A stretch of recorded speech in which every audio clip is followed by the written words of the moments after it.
attire to not be put together. Well, that's on them.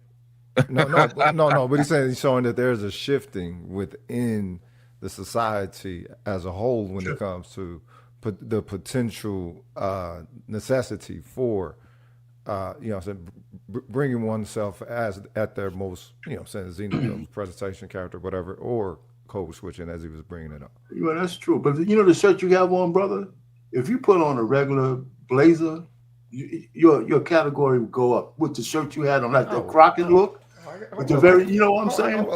I got my sport coat. I learned from my uncle. Yeah, this has a demonstration. Put a nice little color on there. You know what I'm saying? And shit, you know what I'm saying? we back to the motherfucking red tail, cuz. There you go. I'm not saying you need to put up, but what I'm just saying is one of the most. Oh, go ahead, Arfang. Go ahead. No, I'm just saying you could make a simple elevation just by having a jacket in the room. That's what I used to do back in the day. All right, well, welcome Mr. Bennett to the show tonight. Mr. Bennett, what's going on, my guy? Doing well. Can you guys hear me? Yes, sir. I was just talking about you, Mr. Bennett, when you were talking on your show the other night, talking about how you would dress going into the office, even if it was dressed down, you would always present yourself a certain way with a tie. One level up. Yeah. So, obviously you would start out with, I guess, your best impression. And then you get around the office and you see how everyone's dressing, like guys were saying. CEO, he's in jeans and and a polo shirt or something like that. So again, very casual environments. But I got so used to dressing in a certain way, slacks, polo, shoes, color coordinated or whatnot. It just became a part of who I was. So I always did that. But certainly when we were back in college, and I go back to the late 80s and 90s, we were like dressed up and down. A lot of guys from the Nation of Islam. And certainly there was like a certain dress code and standard when we had events. You wore suits at events or whatnot. So we kind of learned that kind of, suited and booted from jump. And that still kind of stayed with me. And I guess the only thing I don't want to miss out on is, I'm still conscious enough, and maybe I don't need to be. I mean, the way people talk in these spaces, just because you may see Mark Zuckerberg or whatever, and or when Steve Jobs started doing his presentations in the black shirt and the jeans and whatnot, it's like, I can do the same thing. I still think, and I would still inform a brother who's going into corporate America or other spaces like that you don't just think you can just show up like everybody else. I still think you're going to be judged by a different standard. And so for me, again, I don't want that narrative drawn to me until I know I can control. Once I get myself in there and once I start to work the room and see kind of what the culture is like, then I may adjust myself accordingly to that. But again, I don't want to do that off jump. And it still bothers me to this day. You guys were saying before that people show up in interviews in jeans or in colored hair and things like that. I've seen that myself as well, but I would never certainly encourage anybody going in for an interview to dress like that. I just think that, and it might be depending on the company that you're working for, but I just want to recommend that certainly for a black man to do that. And even my daughters now who are, getting established in their careers, I'm constantly on them about, check your wardrobe. There's certain things you should have. And I miss like whatever happened to those business suits that the sisters used to wear back in the day. Form fitting, the jacket with the nice shirt and the skirt that would just hug and the pumps and whatnot. First of all, it was attractive as anything, man. But definitely, I think that should be in your staple. Now, again, you can adjust and as you go on, but like Loss was saying, I think there's certain staples that should be in your wardrobe. A suit, a dark suit, either I wouldn't say necessarily a black suit, but sort of like a charcoal gray or a navy suit. I think you need a blazer.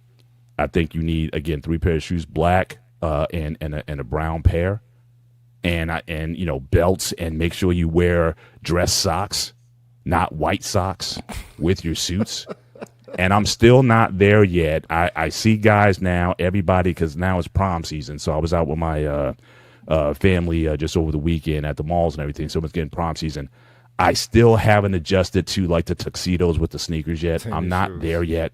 Yeah. I'm not saying you got to wear patent leather, but a nice pair of shoes is still unbeatable. But yeah, showing up in a nice suit with Jordans on, I'm not there yet. I'm not just I get it's a new generation, That was my but I still generation. think You know what Robert Kraft, the owner of the Patriots, said that? He said people look at him how he dressed, and he'll put on a nice sport jacket and some tennis shoes. He said he's had people that he's donating a lot of money to say, this is a black tie event. You can't come in here in tennis shoes. He said, if I can't come in here dressed the way I want to dress, you're not getting my money. yeah. Well, you can do, But see, now that comes from a position, like I said, if you're in a position where you can dictate, Yeah. then by all means, then dress the way. Like I said, Steve, you wouldn't have told Steve Jobs how to dress. Yep. Or like I said, Mark Zuckerberg, when he started doing his presentations with his hoodies on and whatnot. Yeah, if you own, then yeah, you can control the narrative. But until you get there, then I think there's still rules that you go by. Now, again, some people will, label that codes with, again, same how you talk. Like, profanity. I again, at least until people are very comfortable with you and you're in that environment and you think you can kind of let loose with that, no profanity until you've earned the trust or the respect of those around you where, you can kind of let loose like that. I still think that you need to have a certain level of decorum and a certain guard up before you just let yourself go, or you become an authority figure where you can, have some control over the environment. But, just coming in, and that's, I think, a problem with a lot of younger people. You just think of just coming in just like, like a boss, and you haven't demonstrated yourself yet. Do you think, Mr. Bennett, it says a lot about the company if they do come in with green hair and they do come in with jeans and a t-shirt on and they hire them for those big jobs? I think it really depends on the position. I think, especially in the tech space, especially here in this country, there's a dearth of talent, and certainly if you can demonstrate that you can actually do the job, if your technical ability is such, and you're also jobs that command top dollar, like back in the day, if you knew SAP or some high end database skills or whatnot, they were like, we don't care as long as he can get in. I mean, he's going to be working a grade short shift or overnights anyway or whatever. Or now, especially since the pandemic, everyone's been working virtually. So again, everyone's attending meetings. You might have your shirt on, but you're in your underwear, doing Zoom meetings and team calls, stuff like that. So there's definitely been a lax in terms of that kind of culture. But I think more so than say certainly 20, 25 years ago. Skills definitely pay the bills. I would certainly concede that there's certainly been a move in direction of, if you can get people who have the requisite skills to have an immediate impact on your bottom line, then yeah, I think you can certainly let some things go. But again, that's still a show and demonstration of your abilities and your ability to command that, because that's also going to have an effect on your rate. When you have those kind of skills, you can name your price. They trying to pay you 75. No, I want a 100. I want a 120 an hour. And so again, you have to be in position. And I think for a lot of people, they think they're in position, but they're really not, to really dictate or make moves like that. And I think, again, understanding where you are in your skill set, in your career, I think those things are important. You always have to have those things in front of you before you can make those kind of demands or make those kind of changes. Yeah, because we got a VP of dealer operations at the bank, and they hired him, and he came in. He has the Zelda necklace on today.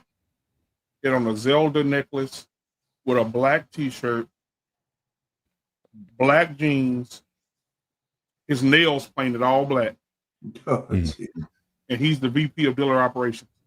Mm-hmm. But I'd have to say, I just looked at him like, I got you.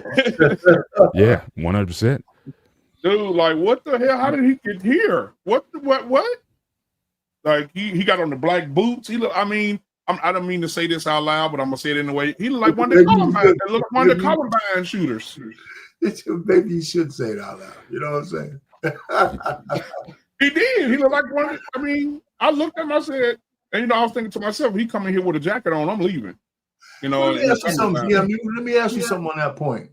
Would you think it depends on who he's meeting that day? Let's say the big boss is coming in. You think he dressed like that? I don't know. Are the ladies there with that purple hair, those white women, Some of those white women that want to be black, dye their hair purple. They come in with their gray hair with the little purple mixed in it and shit. Wow. I mean, they don't care. They really don't. I was specifically talking about him. You know, I mean, it'd be interesting to see if he would mix it up depending on who's coming in.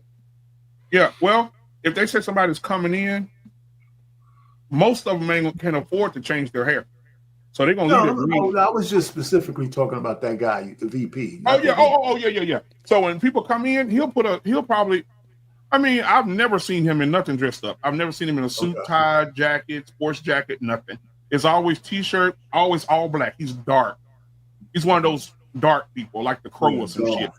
Yeah, he's got on black. He's a goth. He's a goth. Yeah, there you go. Because all his fingernails are black. He wears black t-shirt, black jeans, black boots, fingernails black. He's goth. Yeah, there you go. That's what I was looking for. Thank you. Whoa.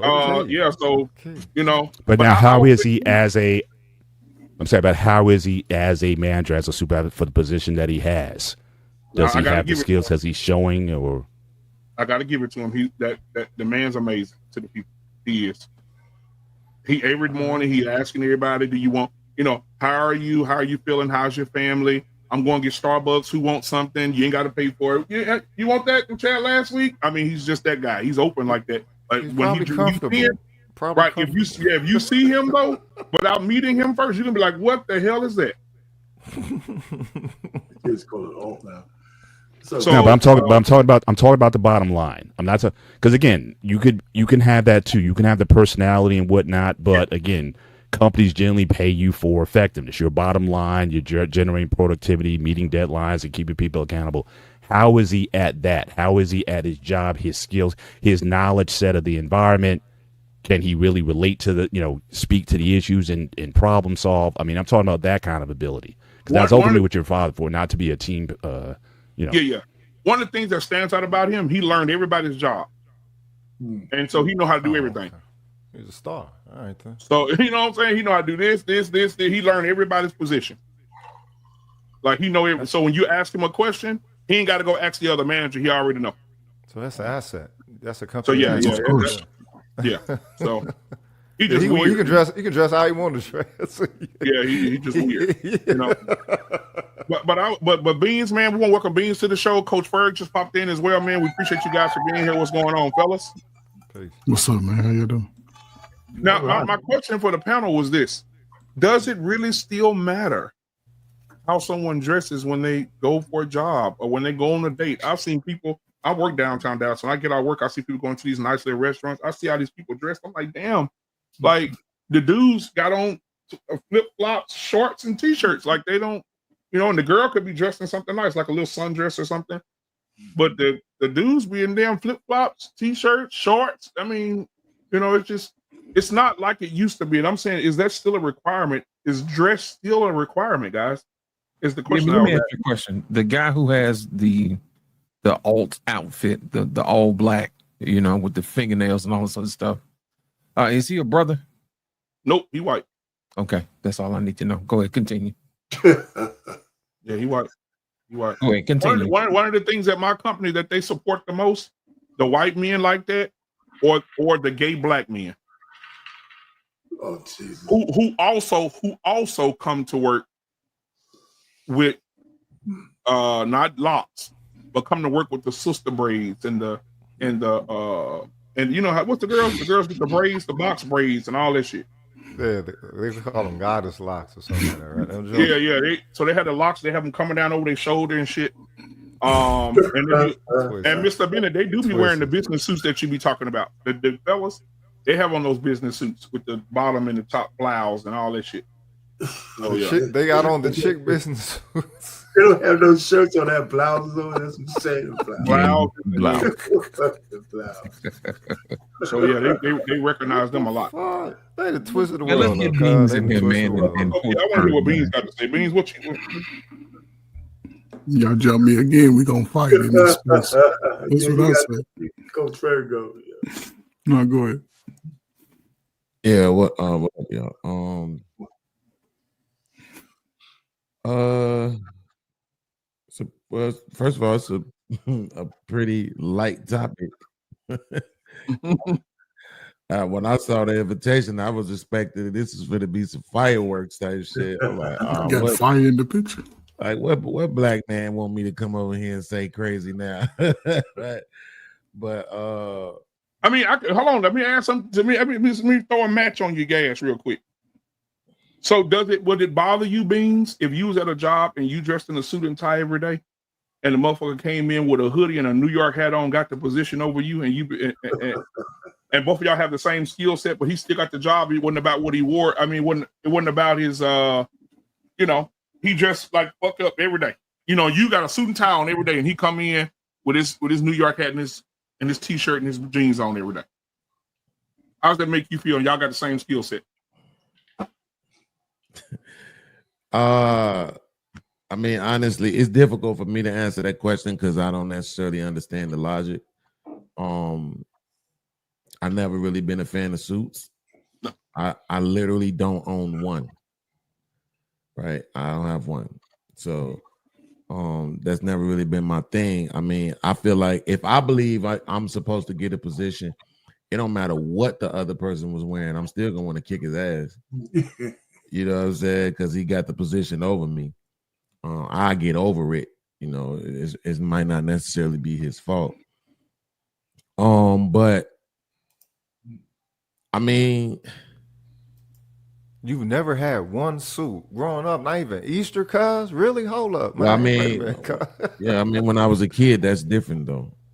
You didn't maintain that culture though. You didn't maintain like a little bit because it wasn't my culture. Interesting. Like the corduroy jeans, the butterfly collars and shit my mama had me wearing, that wasn't my culture. That was her culture. I was getting roasted wearing that shit to school. I bet you was. You know what I mean? I bet you was. So that wasn't my culture. That was their culture. So I mean, I guess probably I've been on this mental rebellion since I've been old enough to, choose my own clothing. The closest I got was a few years ago, probably been about 7, 8 years ago, when I was doing limo driving. That was the one time that I caved in because I wanted to present that way. I wanted to have the full outfit. I wanted to have the limo hat and everything. And I remember when I first showed up, the owner, he was laughing. He was like, "Bro, you don't have to do all of that." I'm like, "I know, I want to." You know what I'm saying? I want to. I took pictures and everything. I think I'm fly. I don't know what the hell you talking about. That's what's up. I like my little limo hat that I get to crack a little bit on the thug side of the game. You know what I mean? And stuff like that. So that's the one time that I caved in. But other than that, I've just always had this distaste for suits. And I've always looked at it like, and because I'm a very superstitious person, and I never wanted to be I never wanted to have my picture taken in a suit. It's like that'll be the one they use for your obituary. Oh shit! So I never wanted that to happen, like ever. So I just always dressed casual when it was time for the proper attire type of event. Well, being so would you have so they can put a suit on you whether you like it or not. So you good, man. You said what now? I said, Beans, have you been married? Now, they can put a suit on you whether you like it or not. So they get to pick whatever suit for you. Well, if all the religious shit that my mama believe is true, I'm just gonna haunt her ass. You know what I'm saying? I told you I don't want no suit. I told him I don't want no funeral. I don't want people walking and standing over me and looking down on me. They already look down on me. You know what I'm saying? My whole life. You better put it in writing. You better put it in writing. Have you been married, Beans? Huh? Have you ever been married? If you ever been married, did you like for your wedding? Would you dress up for your wedding in a suit or something? Nah, I mean I can't remember what we wore, but believe me, it wasn't no suit. We wasn't dressed up. We had on our regular clothes. We didn't even have rings when we got married. When it was time to do the ring part, we just held hands. Like it was what it was. But Yeah, I don't know. I mean, I heard somebody say earlier when I was setting my camera up and shit. Like, you got people out here with tattoos all over their face. You know, I mean, it's very difficult, in my opinion, for you to hire somebody with tattoos all over their face, and then try to tell me how to dress. The last job I was on, right before I left the job, the new plant manager, they brought him in. I think he was from Tennessee, one of them southern ass states where slavery was recent. And the first thing he did when he came in was said, "No more do-rags." I'm like, that's the shit that you want to come right in talking about?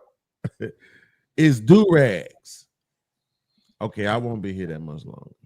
I knew I wasn't going to be there that much longer after that. And it was only a few weeks later I was out of there. I was like, I'm not doing this. Because they said no hats either. But then every day I'm watching these white boys walking around with their hats on. Facts. So y'all making sure y'all coming to me, you standing in my face saying, "Hey man, you know you ain't supposed to be wearing it." I'm like, what the fuck about that dude right there? Why are you talking to me and not him? And then if I make it a race thing, of course I'm being a victim. But is it coincidence that the people who rocking their hats is white and or Mexican, and the people who wear do-rags is black? And that's the thing y'all choosing to police. So, you know, I mean, at this point, I just feel like let people do what they're gonna do. As long I'm gonna be quiet because I'm doing a lot of talking. But BMU, I'm gonna surprise you. The one thing I wish they would police on jobs is leggings. Oh yeah, they need to stop that. In my opinion, everybody ain't able to wear them leggings. Stop. They need to stop that. Someone needs to be called beggings. They begging to put them over, take them off. Yeah, I'm telling you. Well, I seen some girls some leggings. I say, damn, did you stuff every part of your body in them motherfucker? Like, why are you here? I mean, Oswald Cobble. I call them Oswald Cobblepot. Look, they look like Clayface, cuz you know what I'm talking about, lumps all over. I don't even want the nice body chicks to win. It's a distraction. It's too much. You don't want me to say hi to them. You don't want me to flirt with them at all. But they get to come in here, titties out, leggings on, form fit, like you. They sexualize to the T, and you don't think we're supposed to have reactions to that? It's fucking stupid, bro. Let's get Trey Ferg in here, man. Trey Ferg, what's up, man? Talk How about you doing, man? These leggings at the job, man. Oh man, you're talking about some interesting topics and what I've spent years on coaching people re-entering into society, people on drugs, high school, some college, on trying to prepare for the next job, the next journey, right? So one of them was dress code. You have to dress according to the level you're applying to. I recommend that, listen, let me start from the bottom. You in high school, show up in some khakis and old regular button down with the old two little buttons on the side. That's a suffice. Get you some soft bottom shoes. You don't have to wear no dress shoes, but get you some soft walker shoes with some khakis. Wear a belt, tuck your shirt in. You can still have it look a little cool. But then you're presenting like you taking the job serious. You know, we have to look at the level of business. You know, if somebody applying for your bakery, they can show up in, you know, some sneakers and, you know, whatever. But again, if you're going to represent my business, I'm an old school worker type of business guy. Y'all know Media, man. He's the closest example I could give to. That's how I dressed every day in the school except Friday. Kids used to tell me, man, you got on your church clothes every day. Every day, I want you to see what it's like for a brother to come in with a tie, Windsor knot, cufflinks with the vest. I like the vest because we dealing with young folk. Can't be walking around with no suit jacket on because I might not hate to put one of them in the forearm shiver. But that's how I approached it. So I always presented myself, and almost 95% of the jobs that I applied to, that was my presentation when I came to work. I love to dress up. I got probably maybe 90 pair of dress shoes. You know, certain colors I stayed away from. I don't have a lot of suits, maybe 4 or 5, but Mr. Bennett, I do have a black suit because as I'm getting older, friends are leaving me. I like to be in the occasion, but I don't necessarily wear black to funerals. You know, I wear gray, you know, just some colors that sort of blend in with the mood. But yes, if you're applying for a job, of course, it's going to dress according to the position. If you want me to take you serious, at least look like you was motivated to get here today. Not saying you have to wear dress suits, some nice Clarks, some soft walker shoes, something with some shoestring on it, or some nice slip-ons if, you know what I'm saying, if it's appropriate. But showing up just like you just came out of the bedroom with the wrinkled shirt on and all that, what position are you applying to? You talking about what you making over 60? Or you gonna make the 40? Coach Berg, I'm gonna tell you something. I love you to death. I just want to let you know, man. Listen, I'm telling you, I'm not. Listen, those days are over. Yeah, I understand. Listen. My 40-something and unders, man. Listen, y'all. If my son go to school with a vest and some slacks on, they gonna clown his ass. But from again, 8 o'clock to 3 o'clock. But brother BMU, I'm talking outside of high school. High school, we got the clothes we got. I would hope a parent, they child going for their first job interview, iron his damn shirt. Well, teach him how to iron his clothes, even if it's jeans. Just make sure it's appropriate. No emblems. Don't ever wear emblems on your clothes. Just wear straight colors. Stay away from reds and pinks and all of those colors you wear once you get the job.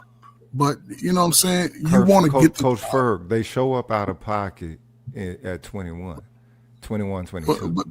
But high school was 18, you know what I'm saying, 19, what's that, 18, 19, whatever. But 21, 22, 23, 24, they show up out of pocket for job interviews. But most don't even have the skills at that time. Because in America, you only have so many lanes. YouTube is a new lane. But even in YouTube, you have to be able to at least articulate your points and talk, you know, articulately for people to even listen to it. So that's a skill within itself. Well, in a sense, you do. You do. You can't just be wilding and just going off, and you at least have to have people understand. They only talk to their peer group, so it's like Pong. So who's teaching? So again, who's willing to teach them how to transition from that little boy mind to a grown man? But then you're gonna have some smart kid ask you, "Well, wait a minute. How does me having a suit make me a grown man?" It's not about having the suit making you a grown man. What position are you applying? And I'm not saying there's certain suits that you wear to business. I'm not saying you wear that same zoot suit that you wear to your cousin's graduation. There's a certain suit style that you wear, and it depends on the level. I'm not going for $100,000 job coming in there with this shirt on, talking about I got the skills. They gonna look at me like, get the hell on. At least you ain't got to wear a tie, just a blazer. Pause right there. Before you got here, I was just telling Mr. Bennett, the VP of dealer operations at the bank that I work for, came into his interview just like you just said. Black t-shirt, black jeans, black boots on, black nail polish with a goddamn Zelda necklace around his neck, and they gave him the job making 6 figures a year. He didn't have to have shit, no suit, no nothing. He came like that, making 6 figures a year. I agree, but guess what? We don't know if that's nepotism going on or not. And we know when it comes to us, they somebody like that, yeah, he can get the job. He knows somebody that knows somebody. They're gonna pass it. But he's also thorough at what he does. And this is the last thing I'm gonna share. I tell the young people all the time, when you apply for a job and you go into that job, yes, you have your specific job. But learn as many skills within that whole job that you can, because like we see, when they start cutting back and they look over and see Mr. Bennett don't like to help out. Mr. Bennett getting out of here, he late for lunch. He late on his work. He ain't doing things at the park. He got to go first. But our pain moves around. He's trying to learn new skills. He's valuable, just like the guy. He learned everybody's job, so they know that. And when you young is the greatest time to learn it. So as you acquire those skills and you go on to the next job, hey, we need somebody to do this. I can do that. That's on your resume now. That you now work with AI. You now work with cybersecurity because you participated. But, and let me say this, because a lot of people, like the people that we look forward to, I mean not forward to, but the people that the most influential people in our lives, which are sports figures or maybe pastors and stuff like that, they've also changed the game, because they don't do it either. They've thrown their suits away. I've seen TD Jakes with no suit on now, but I'm gonna play this little snippet here to show you what pastors are wearing now when they're preaching to their 20,000 people. Today I'm going to give you a few principles, because the tragedy you're trying to avoid may be the reason why your faith has stunted. Most of us have stunted growth in our faith because we're trying to avoid something. And I just wanted to ask you real questions through this story. What are you trying to avoid? It was like product placement. But I can understand to an extent why he's in his position. There are those who what they call seeker sensitive, so they're trying to relate to. But it's just like it's the other way around though. If you're going for a corporate job interview, you're trying to relate to that environment. Here you have as this pastor, he's trying to relate to an audience that may not be feeling somebody who's in a 3-piece suit or what have you. So he may be looking at it from that. I mean, certainly a lot of churches now, kind of come as you are sort of thing, or that you don't have to, dress in church clothes or look corny or whatever. At least that's the perception. So I can kind of understand why, he would want to do that. Does he want to do that all the time? I don't know, but certainly, and again, even much as we've done, like doing a football season, we'll do Jersey Sundays for us. Everybody wear their favorite football jersey. Even the pastor's got unfortunately had his Dallas Cowboy jersey on, but things like that'll happen from time to time as well. But I can kind of understand. I thought you were going in the direction of what you've been. Some of these videos where the pastors got leggings on and stuff like that. I thought you were going with that. Look, football is a whole ritual. All right, let's keep it 100 and acknowledge that football is a whole ritual, and you got a ritual within the house of God. What the hell is up with that? Wait a minute. And that's, right, Center mass, cuz. Right, and that's what I'm saying. Like, even that was Mike Todd, but then Anthony Mitchell, who is he used to be in them streets really, really bad when he was young, 19, 20 years old, whatever. But this is him on Sundays. On TikTok, I'm hellfire and brimstone preaching. He's aggressive. I'm reading to you the words of the one you call Lord and Savior. What are you talking about? I'm not mad. I'm not angry. I'm reading to you the words of. So even us, and I ain't gonna call him power bottom because he's sick. Pastor TD Jakes, he started changing his outfits too. He started wearing suits to church too. He started wearing hoodies and sweatsuits and shit. You know what I'm saying? Like, so it's like the narrative is changing because I guess, like Mr. Bennett said, they're trying to be relatable. They're trying to be relatable. To who? To what? The younger generation? Because the majority of their audience is young kids, young people, 20, 25, 23, 30. They're not wearing that. That to me, I think that audience was black women. That means they shouldn't be there, in my opinion. I'm just gonna keep it a buck. I may think differently tomorrow, but right now, when I saw the dude with the Lakers jacket on, that's if you're not supposed to appeal to them by what you're wearing, and I'm pretty sure I can find multiple scriptures in the Bible that tells you that. Not to adorn yourself, right? Externally, but internally, right? So if you're trying to appeal to them by wearing a Lakers jacket, you already starting out wrong. They ain't even listening to you. They too busy admiring the jacket. Facts. But I mean, where do you think them Superfly suits came from? That's exactly what they was doing when they did that shit. They back in the Reverend days for sure, yeah. Yeah, and the mother of the church with them big ass crowns. They wasn't doing that for no reason. That boy cooking. You're right. True You that. right. Okay, True so that. no, so but BMU, this is what we got to stop doing. We got to stop telling people who microwaving shit that they cooking, right? Because that wasn't cooking, right? The reason why I can tell you that wasn't cooking. Oh, this boy crazy, man. The reason why I can tell you that wasn't cooking though is because here, even if I wanted to concede to you that it was flamboyant and distracting, it was still considered what type of clothing. Yeah. Yeah, because white folks said it was. Because I'm pretty sure But I'm suits saying ain't come about, from I'm us. talking about us though. What type of clothing was it considered? Church It clothes, was right? Yeah, it was considered that by us those hats because that the women wore on Sundays. Did you see those hats any other day of the week? no, Right. No. So that was church stuff. You see what I'm Yeah. saying? Like it was what they did at church. You see what No, I'm saying? absolutely. So even if But- I wanted but- to concede that it's maybe flamboyant or distracting, it was Yeah. still church going clothes. That Yeah. jacket ain't a church going jacket, right? well, but No. okay, so all of that is subjective, though. It's what people said it was supposed to be. Why? Because this is how white folks went to this church that they gave us. They Yeah, went but in they these got suits. nothing to They do went in with this that. stuff. Dog. A Lakers I'm jacket. not. Cuz, I come have on, to take your man. word on for that. I don't know that. I'll take your word Nah. for it. Because I'm pretty sure suits didn't come. That's not our natural. You feel me? Clothing. So that Lakers I'm pretty sure fan that was and all handed that down shit. to us, right?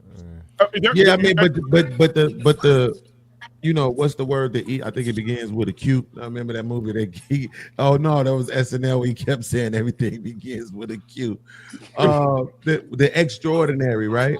Yeah. Like that's what we would do. Because what about zoo suits? Like that was a black thing, right? The zoo suits of like the Harlem Renaissance period, Zoot suits. Yeah, The that's how they 50s said and that Malcolm over. X and all of Yeah. that. It was like the streetwear sort of, it wasn't really the everyday working man. It was more the guys that hung out at the clubs and But what I'm saying was, from my opinion, I could be wrong. That's why I'm asking. Mhm. I assumed that the zoo suits was black people's, expansion of regular suits, right? To Yeah, make it them was more like flashy yeah. and flamboyant. So Yeah, I'm that just was all I I'm was using thinking. that as an Yeah, example of what Yeah. Tommy is Because saying, even- accepting his premise that we didn't create that quote unquote church wear. Because even like my mom back in the old church, we talk about old clothes and stuff, and how my mom them used to put those white gloves on, and how they used to be so delicate with the stuff in the church. And I started doing some research. I said, "Wait a minute." I said, "I wonder what this is." And I said, "Mama, I gotta tell you what this is." She said, "What is it?" I said, "Mom, do you know the tradition of wearing white gloves started with the oppressor?" She said, "How?" I said, "They used to make y'all usher at their church, and they make y'all put on white gloves because they didn't want your black skin touching them." Well, it started in the homes first. But even Started things in the like home. this stuff, we was going to church when we were slaves, right? Was niggas putting those suits in, or was they wearing that raggedy? What the hell? uniform? Oh my God. No, so that would be people wearing what they had to wear, right? Okay, so but and I believe it's in scripture. Listen, I'm not a Bibleologist, but I believe it's something in there that tells you to come as you are. Oh, hold on now, Tommy. Hold on now. It's one scripture, Mr. Bennett. You're always gonna hold me accountable if I get it wrong. Mhm. 1 Corinthians 9:22, it says, "To the weak I became weak to win the weak. I have become all things to all people, so that by all possible means I might save some." Would you relate that to that, Mr. Bennett?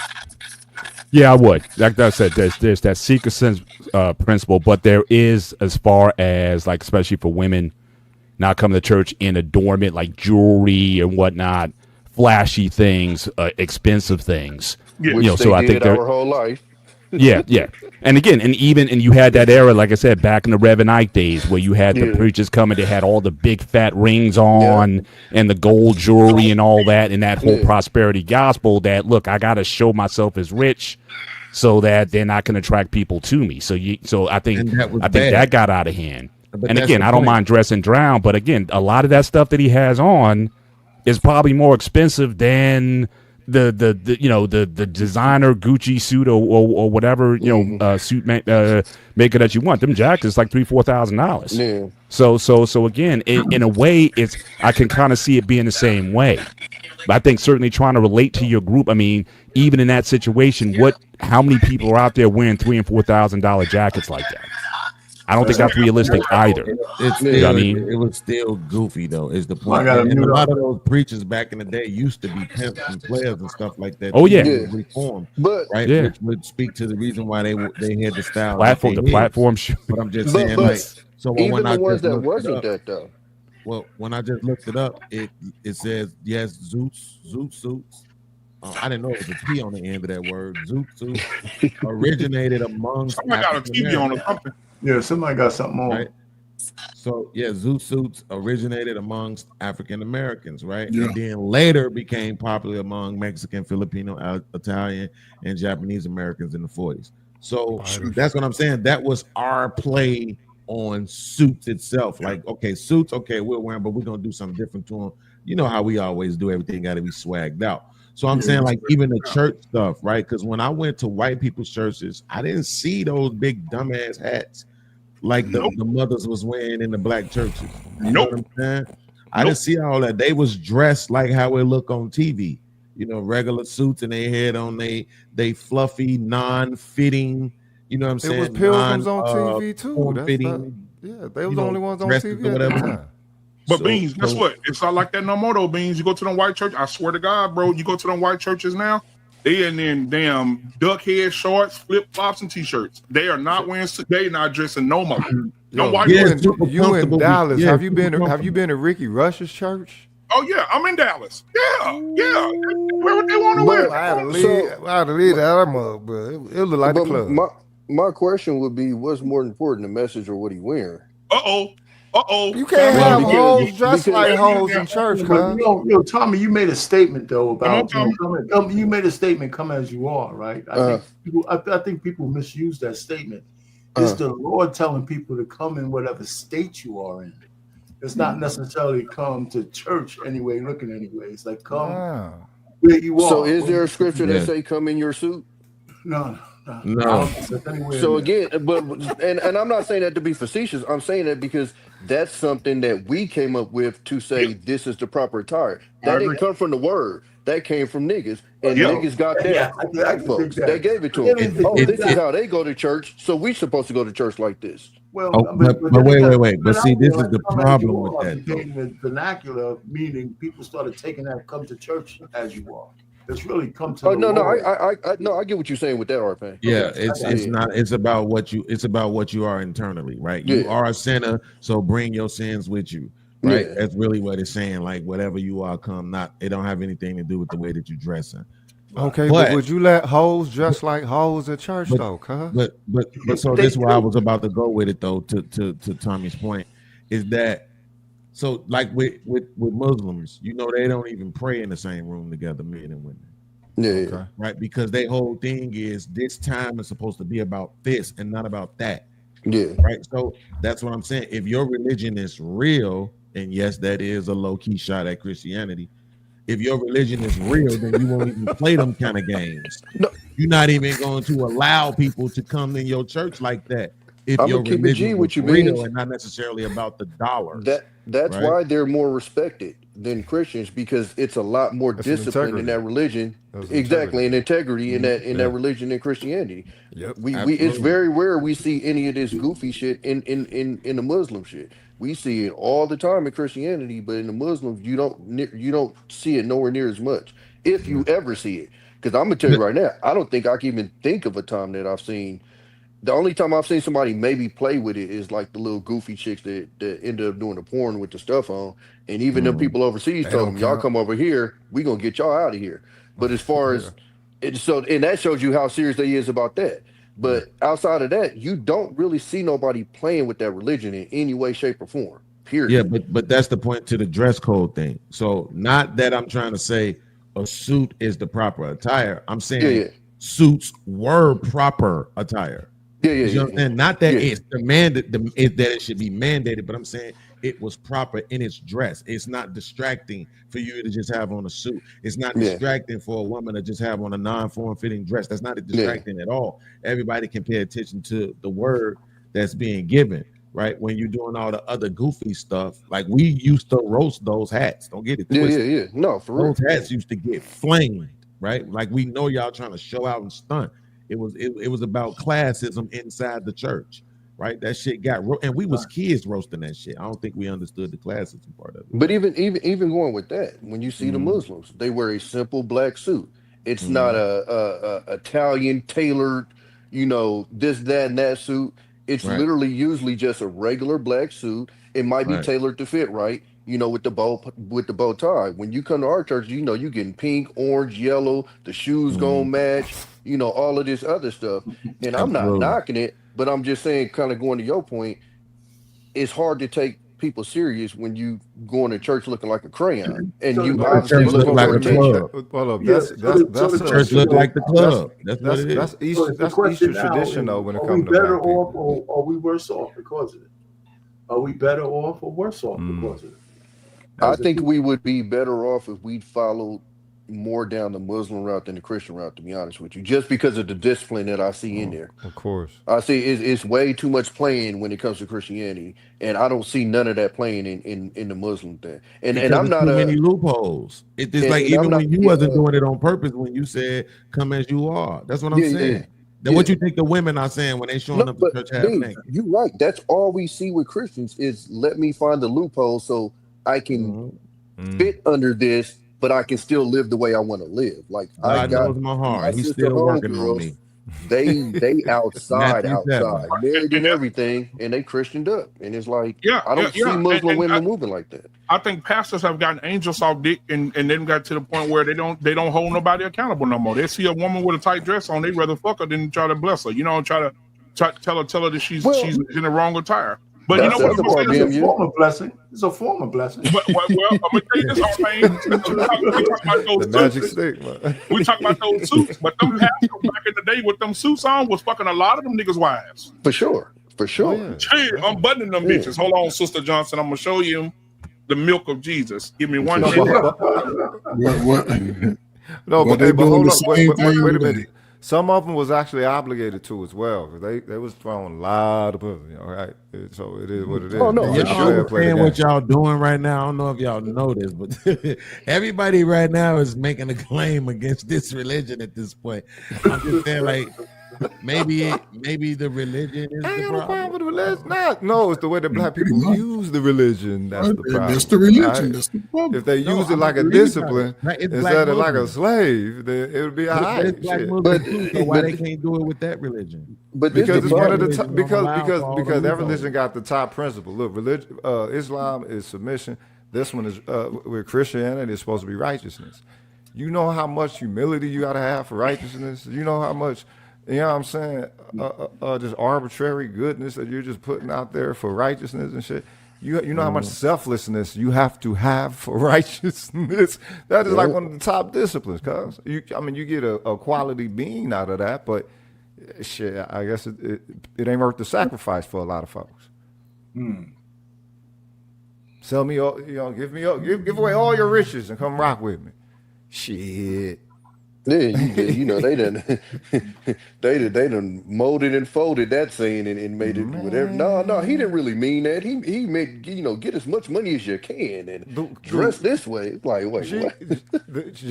The science of the Christ is the anchor for Christianity, and Christians don't see it as that. So then, why is there more criticism? Then my next question would be to you guys: why is there more criticism toward? Because I'm gonna make it a race thing just for a few moments. Why is there more of a criticism toward the black pastors in the churches versus, the white pastors in the church? Now I'm gonna play this little clip because I want Beans and I want everybody to get in on it, but I know Beans for sure. Because I want y'all to hear what this guy said about how much money the white church is bringing in versus what they bringing in, and just remember what they wearing now, because they're in flip flops. But I want y'all to see this. I don't know a black church that does 100 million. I'll start there. Right. But it's a whole bunch of white churches that do. Yeah. Yes. So I think this is powerful because how much money do you think Charles Stanley made? Definitely a lot. The whole Stanley family, they undeniably they're good. Yeah. So, but I think let's not run by that. No, I'm serious. Think on record, important. Charles Stanley was an amazing teacher. Yeah. Amazing man of God, amazing leader. And there's no discussion about how much money he makes. where he lives, what the estate is worth, or that the Stanleys were the largest distributors of Amway in the country, and they did it under the ministry. So nobody talks about the Stanley headquarters that is more than 2 blocks off the highway. Come on now. Yeah. But how many stories about what Jakes drive? Yep. Where Jakes $dollar. live. Come on now. The inequity. We're going back to it. I know you're trying to run from this racism thing, but the inequity of the racism in Got a America point. sees itself over and over and over again. I have absolutely no idea. I'm not in any way thrown off. I had no idea how much money Jensen Franklin makes. It's not on my mind. And I'm not saying he's done anything illegal or immoral. I'm saying to you, it's not a conversation. I'm saying to you, it is always a conversation in blackface. He tired of it, huh? All right then. So my thing is, he's talking about Jensen. He's talking about Jensen Franklin, who is if you don't know churches, Jensen Franklin is a white man who damn near made billions in ministry. And then he talked about the Stanley family. If you don't know who the Stanley family is, they use the church's money to create Stanley. They just to create their company. And they make you talking about the tools? The cups? Hundreds of millions of dollars. Like the cups that these broads are drinking out of? Look them up. Oh, and he dead. He dead now. But his family, they got so much money, they don't know what to do with it. Yeah, but I'm saying, like, you never hear that in the white community, though. You never hear like, hey, why is that pastor landing a 747 jet in his front yard? You know what I'm saying? But Kenneth Copeland got on the TV and said it. Kenneth Copeland said, I went to Tyler Perry and said, I like your plane. My church gonna buy it for me.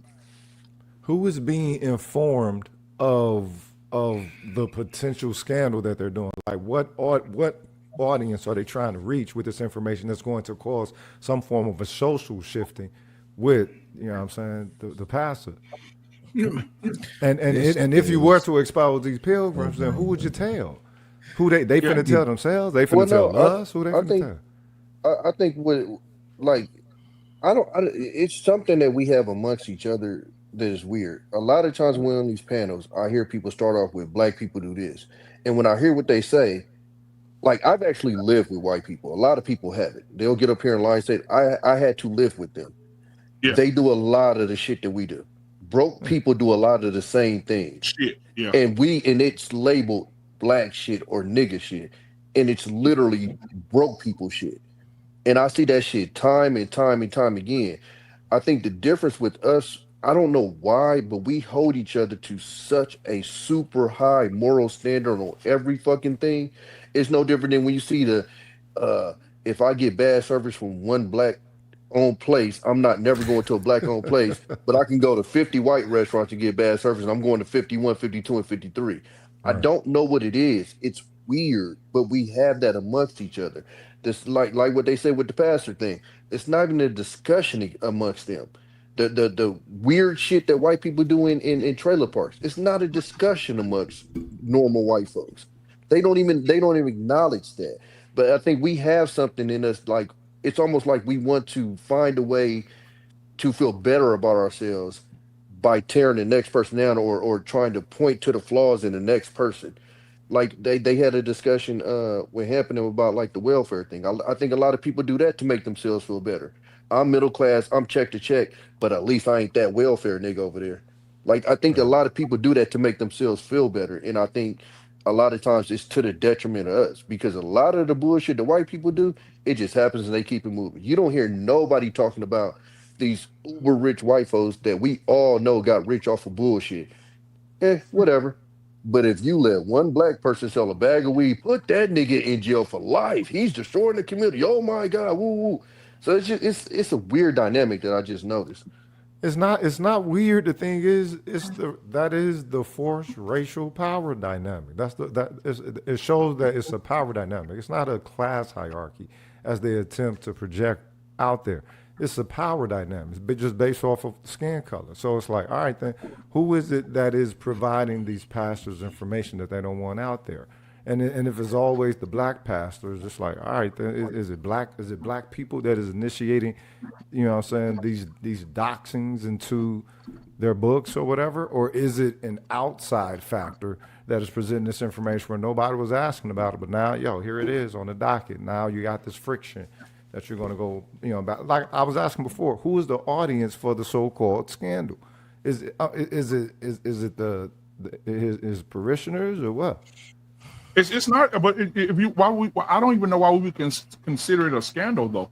Because I'm saying it's projected as such. It's projected as such, right? The fact that they have such accumulation, it's like basically what a nigga doing with all this without saying it. You know what I mean? Exactly. Let me say this real quick before I forget it, because my memory is getting bad. I tried to write it in the chat, but I don't like typing either. That shit feel homo. This nigga here, Kyle. The fact of the matter is that I wish I could meet that guy from that video. He the same one who told everybody to boycott Target, right? Yes. I want to meet that guy because I want to slap the shit out of him. And I really want to slap him just so he can hit me back and I can sue him and shit. Yeah, because he also said this. These hoes ain't loyal. You gotta find somebody. No doubt, right? But no, the reason why is because basically what he just argued is just because white people own slaves, so should black people. Right? Like, no, fam, we don't got to talk about what the white people do. That don't mean I want you to do it. We know they scam artists. We know we know they manipulate. We know they bogart. We know they monopolize. We know they misuse. And we know they do all this stuff. So why just because they get to do it because they're the dominant society don't mean that I'm gonna celebrate it or not have criticism for you if you do the same thing, right? Not to mention the thing about when you say white people, I lived around white people, and I'm not trying to say Tommy Den, but I lived around them for real. I lived in Iowa, 40 minutes away from Minnesota. White people, country ass smelt like doo-doo all summer long. White people, average motherfucker 59 years old, white people, okay, like really didn't really have filters for their tongue, white people, right? Yeah. So, and to be honest, they was nice, but they would say little things that let you know that they were white. Shit. Now they had what's that drug they be using? Meth heads. They had their meth heads and they just pretty much forced them to the outskirts of town. Like all the meth heads lived in a 3-block radius. Right? Everybody living together. It's y'all area. Y'all better stay over here or it's gonna be problems, right? So they didn't spend a whole lot of time talking about them, to Tommy's point. But the reason why is because white people spend their time talking about everybody else. That whiteness is still whiteness. It's still pure. Right, to some degree. So no, they're not going to spend a whole bunch of time talking about white people. Charlie Kirk don't spend no time talking about white people. Michael Knowles, none of these guys. The only time they do is when they talking about leftists, and they're not necessarily addressing white people. They're addressed in left. They're addressed in Democrats. Right. So what I'm saying is they ain't got to spend time talking about their own people because they too busy talking about everybody else, especially us. Amongst themselves and in the media. Well, you know what, man? I just looked up Lakewood Church. If you don't know who Lakewood Church is, that's This Is My Bible, Joel Osteen Church. Yeah, many like him, but this one is mine. Yeah, man. Homie right there. I rock with Joel. Shout out to Joel. They got the old Houston Rockets. I drove by there. He got 20,000 people in there every Sunday. Let me say this real quick, and you can have it all, Payne. Weekly service and programs, $31.7 million. Night of event, $6.7 million. They TV ministry bringing in $25.1 million. They general administrative money, $11.5 million. Fundraising, $11.9 million. Ministry and outreach, $1.2 million. Tithe and offering, $41.2 million. A grand total of $99 million a year in offering. People giving to the church. Yeah, exactly. Well. Listen, this argument. What kind of church is that? What kind of church is it? Scamming type. It's this discussion we're having. You ain't scamming if you hitting 100 million. Get the fuck out. You can't call that shit no scam. You definitely scamming if you hitting 100 million. You're not scamming 20,000 people, cuz. It's all donation. That's absolutely scamming. All donation. And it's tax exempt. Exactly. Go ahead, Woo! They cooking over listen, you know what? One of this conversation about comparing black and white churches like this is like the WNBA comparing themselves to the NBA. It's the pool of money that they're drawing from. I mean, you can't. You listen. You can argue me all you want. It's just numbers. The black churches siphon their money out of a poorer pool of people, and the white churches have a majority of people. They have more money to come into their churches. Now, all the nefarious shit is another story that what Beans was talking about. So when that pastor was trying to compare himself to one of those white churches, he was acting like he should be able to move like that with the money like that. That's just bullshit.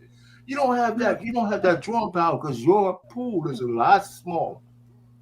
I don't think that's what he was saying. I don't think that's what he was saying. No, he's saying we should be talking shit about the amount of money they make. Y'all want to hear what you want to hear. They make a margin of what these people make. It still talks about the money.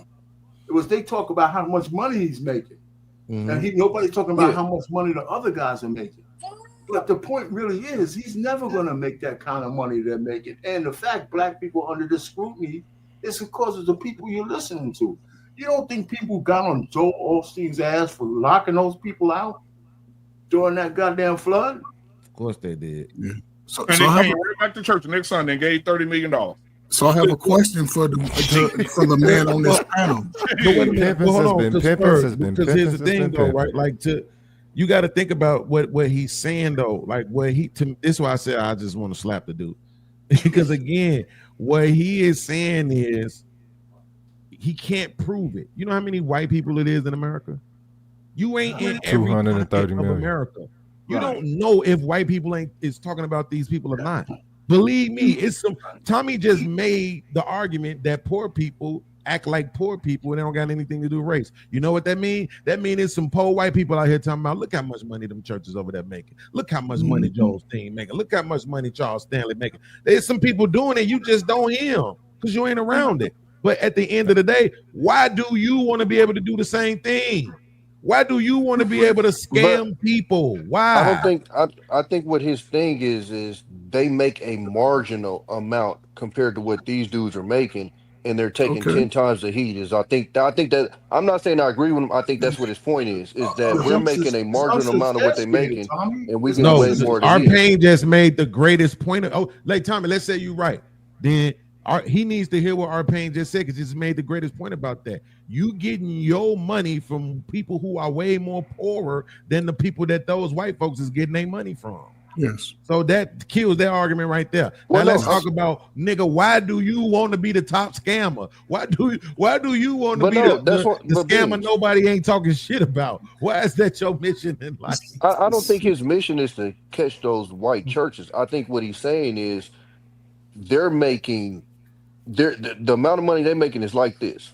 Okay. And like you said, it could be because he's not in our circles or whatever. I can say I've never heard that conversation before from white folks because it's a church that's in my city right now, and I think on Easter I think they did like 1.2 million or whatever.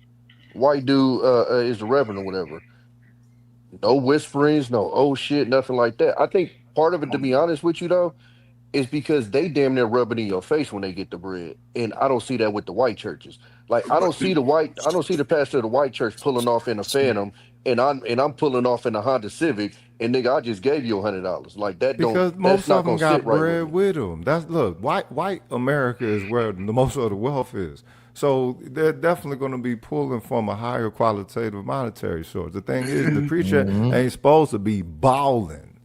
Okay, the preacher can definitely do well. Yeah, the preacher ain't supposed to be balling. The preacher can't be a baller, cuz. Which is my point about this dude. Because let's just be clear. What he was saying in that video was, niggas, stop talking about our money. That's what he was saying. Y'all stop talking about how much money we make because don't do it. Let us scam in peace. That's basically but again, this is how food we This is how fooled we are by this whole Christianity ideology, right? Because I'm gonna ask y'all this guys on this panel, and BMU, you mentioned it before. How many of y'all attend church regularly? Man, Okay, so we got 2. Hold up, 2, 3 out of 8. Okay, so majority of us don't, right? So again, and we grew up in it though. Well, okay, but what I'm saying, growing up in it as a kid and acting in it as an adult are two different things. Because everybody grew up in it. That's the same God and it's the same principle, and it's the same principle that you see being further detached. I understand that. It is a scam. Just know that. I understand that. However, we all the modern intellectuals and the smartest people, but we still moving subpar than our ancestors. Nope. We having the more bait. Hold up. We generating the least wealth out of everybody. You never see a mega church in a mega community. Listen, every church ain't a mega church. Do you? Every I'm church ain't about a right mega. now. When you see a black mega church, is it in a black mega community? No, fam. Real I'm in Texas. Who you talking about right now when you said we generate the least? What I'm saying is, as a collective, right? Who are you talking about when you say we generate us the least? As a people? Us, well, I'm not saying we're not at the bottom. You talking about black people? Yes, black people. Say I'm talking about black people. Okay, I'm talking about the Nindros, the big lips and the big noses. Cool. I'm talking about us. Now we're not making. We're not.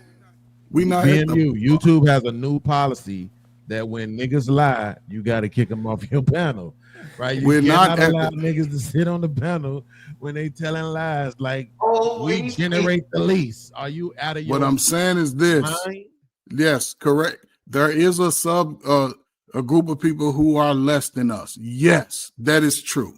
However, collectively, we know that our churches got church funds for the last 30 years, and that church ain't even put 2 windows in Sister Clara's house, who spent her life savings sending the pastor on his anniversaries, 3 or 4 anniversaries, and somebody mentioned his Maybach or whatever that he's rolling up in. Well, and this is the problem. We already identified that. Okay. Right. And this is what I have the problem even with this whole ideology, because everybody can read the word for themselves.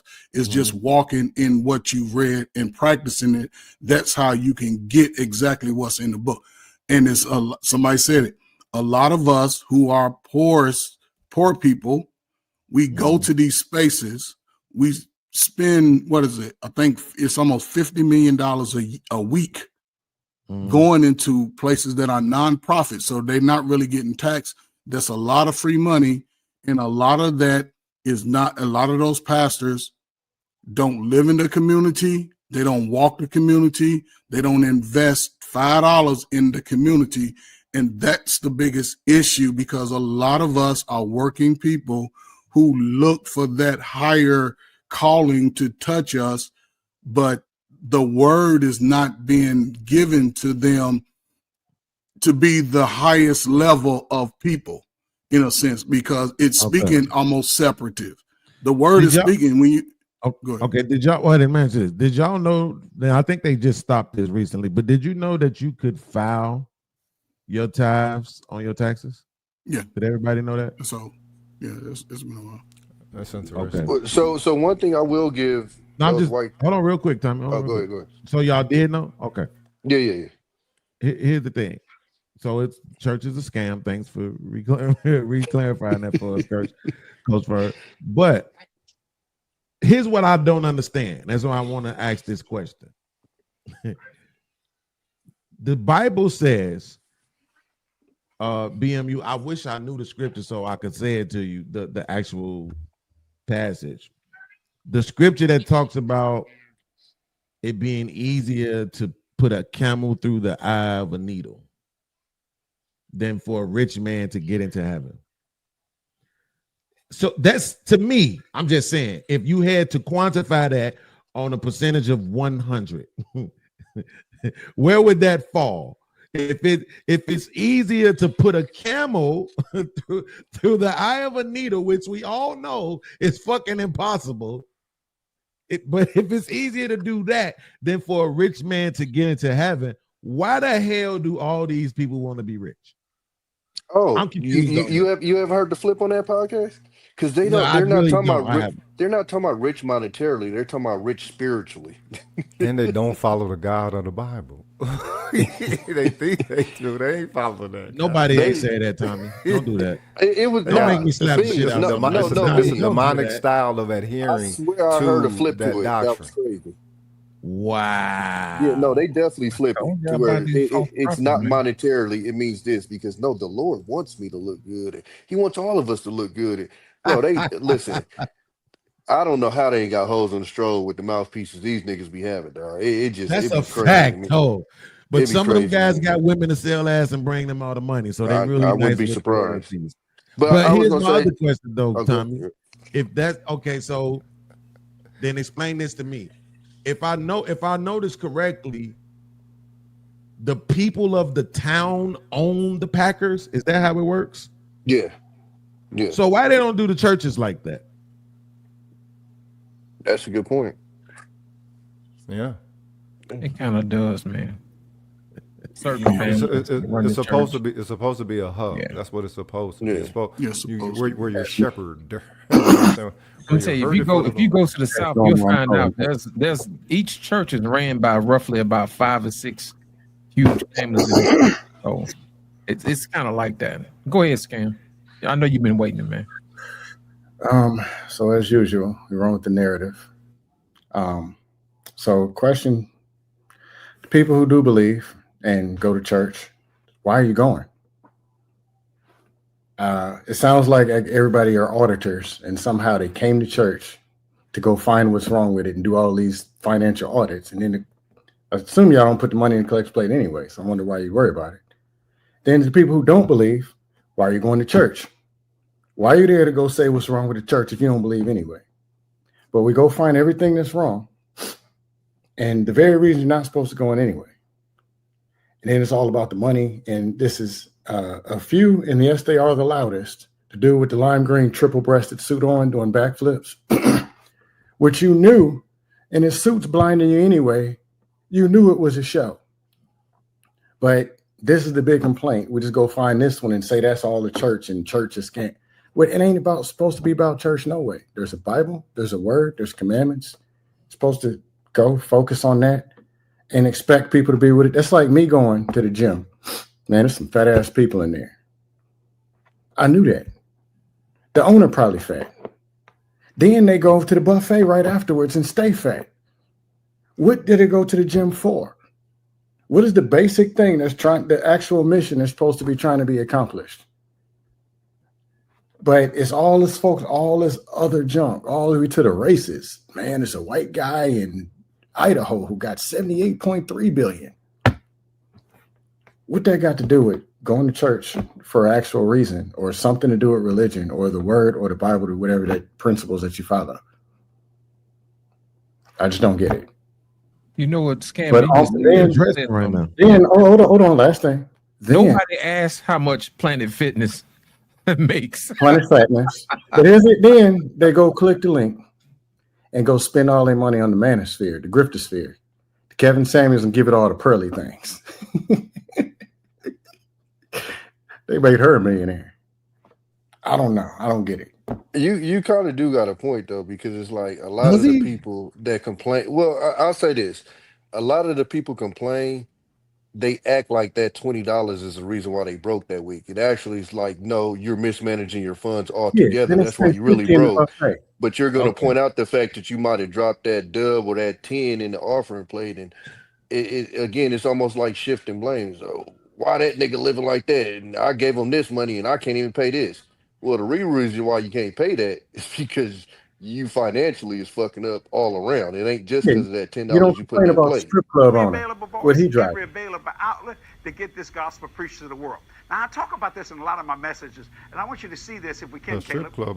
This is the very first plane that I purchased for the Lord back in December 1994. Purchased for the Lord. I said where I began. And then the second one I purchased was in January 2004, where I used to be. The one I'm flying right now, and it's been with me 12 years. I purchased it in January 2006, where I am. Now I want you to get a shot of this one, Caleb. Now this is the Star Trek Enterprise. This is where I'm going. Praise Praise God, what I'm believing God for. Let me just say this. We're believing God for a brand new Falcon 7X so we can go anywhere in the world one stop. Now, people say, my Lord, can't you go with this one? Yes, but I can't go at one stop. And you see, if I can do it with one stop, I can fly it for a lot cheaper because I have my own fuel farm. And that's what's a blessing of the Lord. But this one here, I have to stop, and then you pay those exorbitant prices for jet fuel all over the world. We've asked the Lord Jesus Christ, and we're believing God. In fact, he told me, Jesse, it was one of the greatest statements the Lord ever told me. He said, Jesse, you want to come up where I'm at? And I said, what do you mean? He said that before you ask, I'll answer. Isaiah 65:24. I said, yes, Lord. He said, I want you to believe me for a Falcon 7X. So I said, okay. But the first thing I thought of was how I'm going to pay for it. And then that great statement that he told me in 1978 flooded into my mind and said, Jesse, I didn't ask you to pay for it. I asked you to believe for it. Now think about that for a minute. So I like all people to know exactly what I'm doing in this ministry. We don't hide nothing whatsoever at all. I am a blessed man. You're looking at a blessed man. And we never ask you to give something that me and Kathy don't give ourselves. We believe in that, and that's what it's all about. So think about this. This was paid cash. This was paid cash. This was paid cash. And the new one's going to be paid cash also. Now, let me make this announcement so everyone can understand this. I don't own the plane. This belongs to the ministry. If Jesus tarries and I go by the way of the grave, the next person that's going to take this ministry will use that. Just like we use all the different things that are happening in our ministry today. In other words, if I go home to be with the Lord, you think the buildings are going to shut down? No. Whoever takes the next this ministry, they're going to use the buildings that we built debt-free. Think about that. And let me just say this. We've saved over $20 million building this complex debt-free. That would pay a lot of money toward that wonderful new 7X. So pray about becoming a partner to it if you'd like to. And if you don't have to. But I wish you would. I got a question. I had a question. I don't even know how y'all could take that shit. Black man, or whoever found this clip, what were you looking for? You're muted, man. You're muted. I saw him. It's a commercial. He got it on TV. It's a commercial. What? Okay. That's a commercial? That's a commercial. No. He has a commercial. He has his own. Look. Oh, put it back on. Look at the lower left hand. Read it. What is it? What is It's it? the infomercial, ain't it? It's going to reach people. It's going to change lives. One soul. Black man, that's the one that used to come on. That's the one that used to come on like 2 o'clock in the morning. Yeah. That one, it come on. Yep, it come on at 2 o'clock in the morning. Yeah. And they replay it over and over and over again. Yeah, all night. Yeah. All night long. Yeah, I done seen him. I knew I recognized him.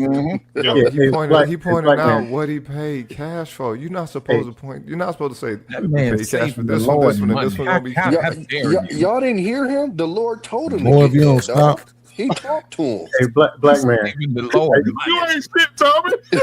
You Hey, know? black man, in 2007 and 8, I worked at a call center overnight, and one of our phone numbers was 1 digit off from the prayer package guy, Kearney Thomas. Oh God!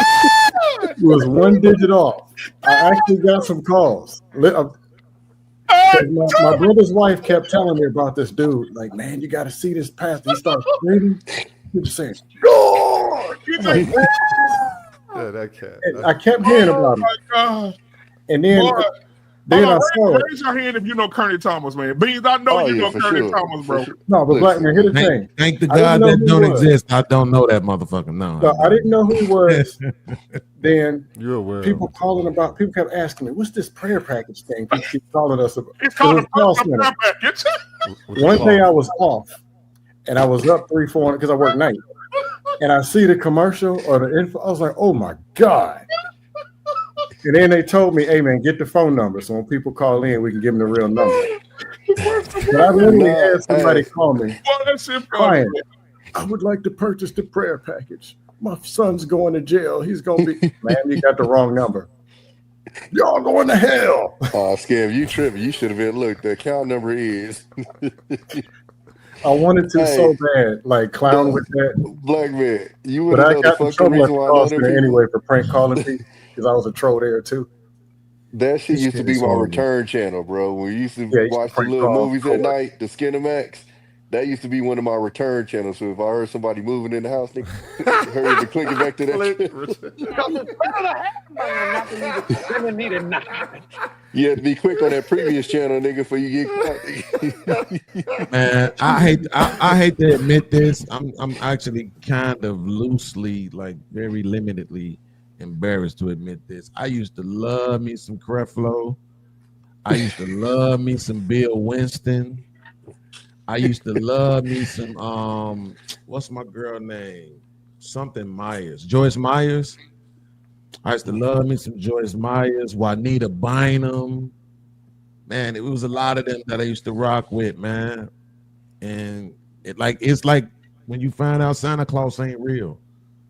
You know, when you find out that all these people just a bunch of damn scammers, it sucked, bro. And me watching that, but is that predicated upon how much they accumulate? What's the level? What's the limit? If there is one. It's predicated on the fact that they know better. That's what it's predicated on. See, when I was growing up, we used to go to these small churches, right? You probably have 40 people in there. They had to open the front door and the back door because it's hot, right? They ain't had central air fans going and shit. You know, teenager on the drums, auntie on the organ type shit, pastor 79 years old type shit, right? Shit, if you're a teenager. Little storefront, apartment upstairs. Mother Johnson lived for 57 years type shit, right? What I'm saying is I believe that those people, that pastor, that deacon, that mother and all that, they actually believed in God. They actually believed there was a God, there was the Jesus and all that other stuff, that prayer and manifesting and all that other stuff, that donating and tithing and offering actually brought you somebody. Like they actually believed that dumb shit. These people know better. They know better. They know it's a bunch. Like when he's standing there talking about God said this to me, and I said, "What God?" And God was like, "Look, fool, I'm trying to tell you, you don't need your own money. My bad, dog. I should have listened to you the first time. No, you got it, little nigga. You just got no, sir. If you are having a conversation with God like that, then I hope all the bad things in life happen to you and you alone. Like, because you're a fucking idiot. You're not. Nobody is doing that. Why is the belief so light though upon those who could be transparent, you know what I'm saying, snakes in disguise, if you will? Why is there? Can you so ask much? that question in English?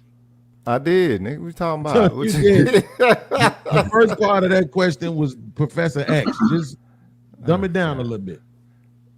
The whole thing of desiring to believe, right? Mm-hmm. Why is it that it don't take much for people to believe?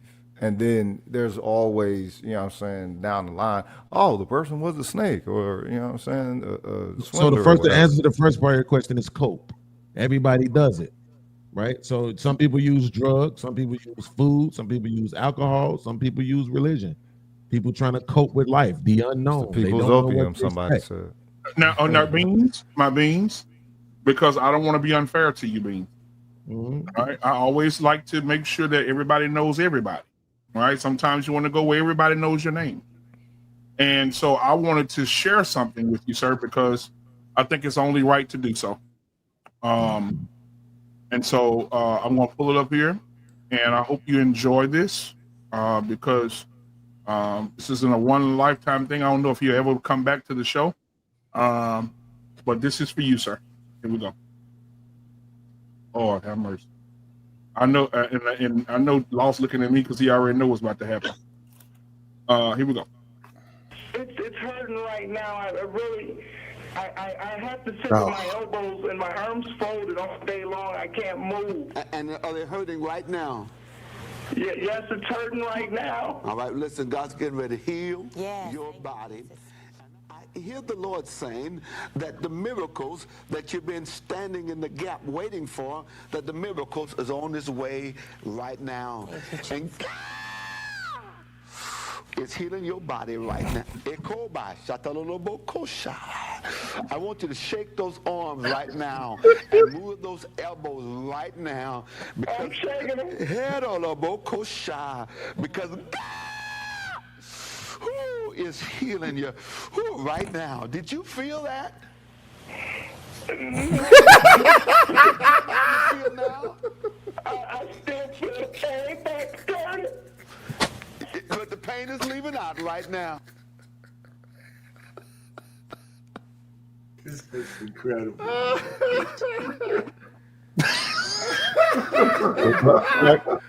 Hey, black man, you know I'm a troll. You know how tempting it was when people are calling into the call center 3 a.m.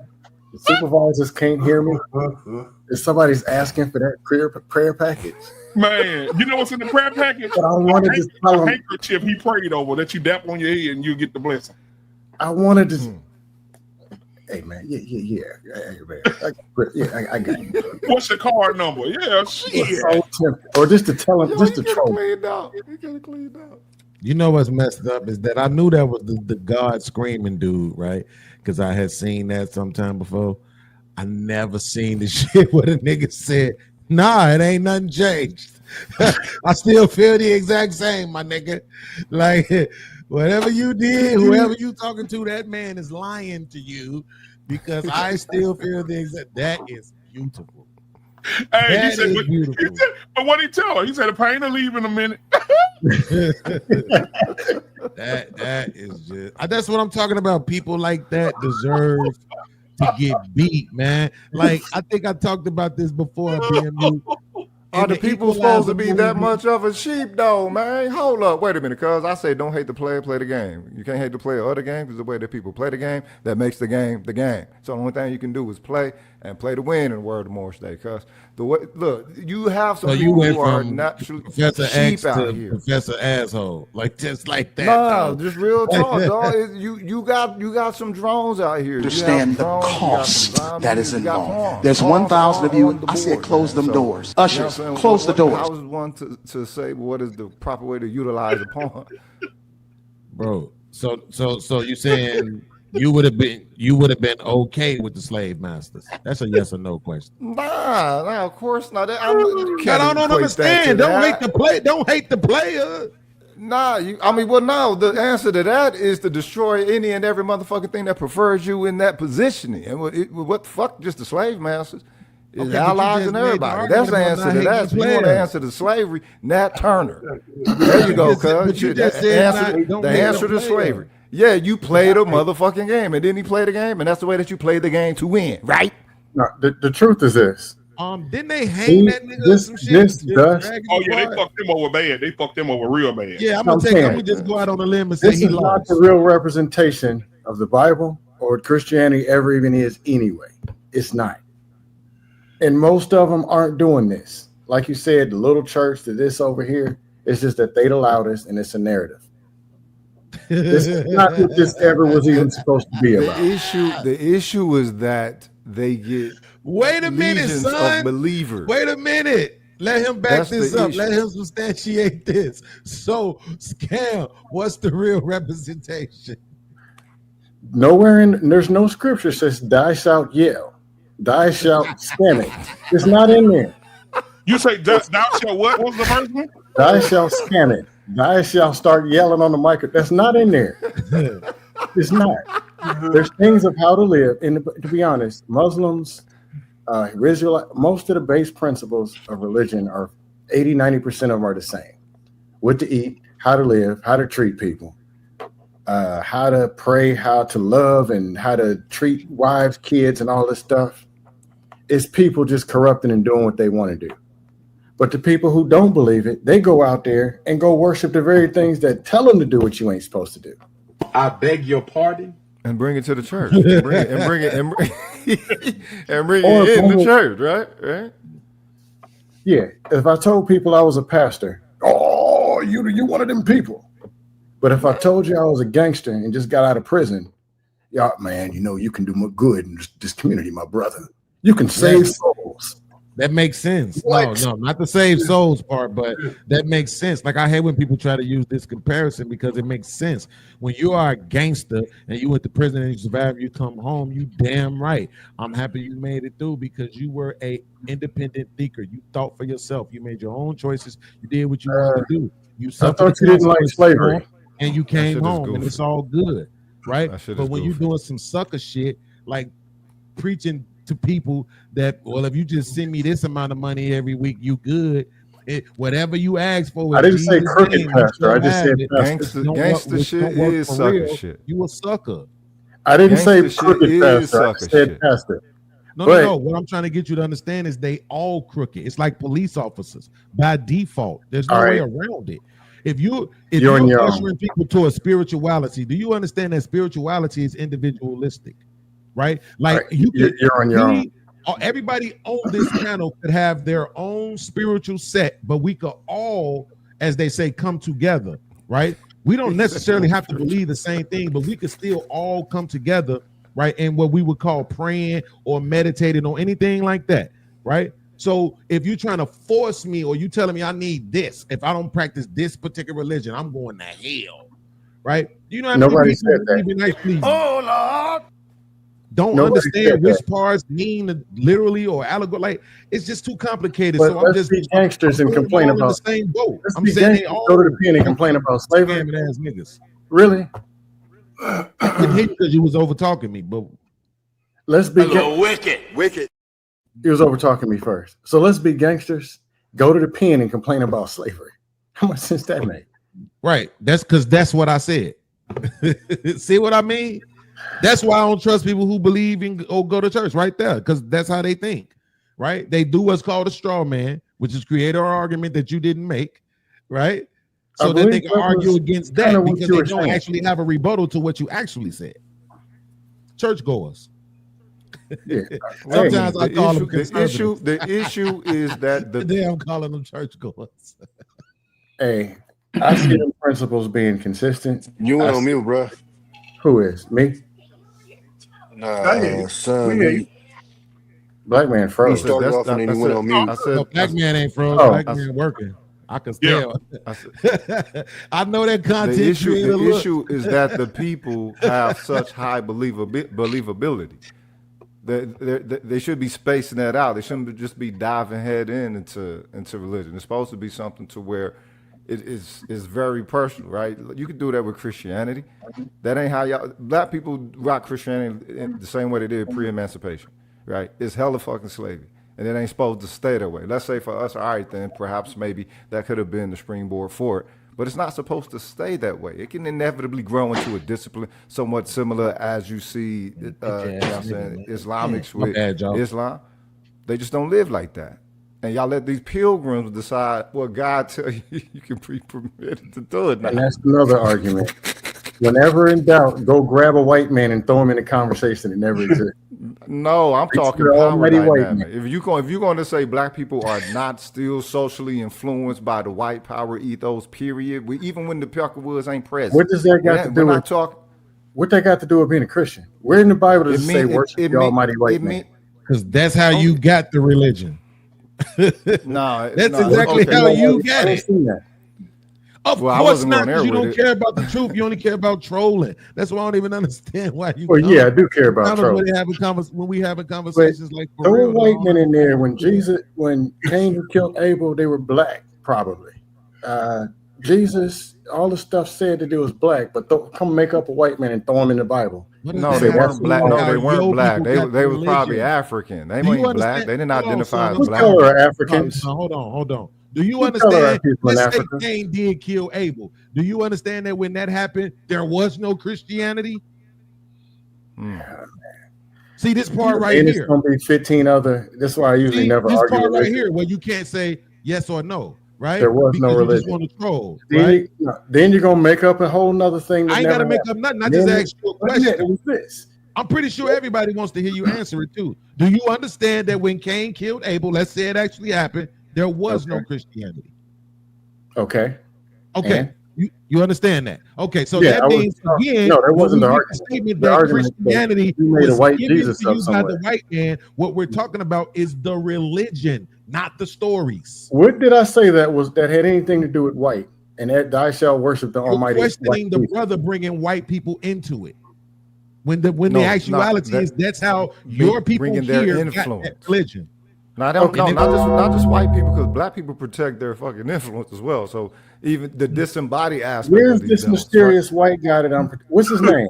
Is it Brad? No. So do you think people live to be 400 years old? That's how long we've been here, according to your belief. One dusty question at a time. That I did one dusty question at a time about something that I never said. One at a time. Answer your question. You said, "Where's he at?" I'm telling you, he died 400 years ago, probably, because that's how long we've been here.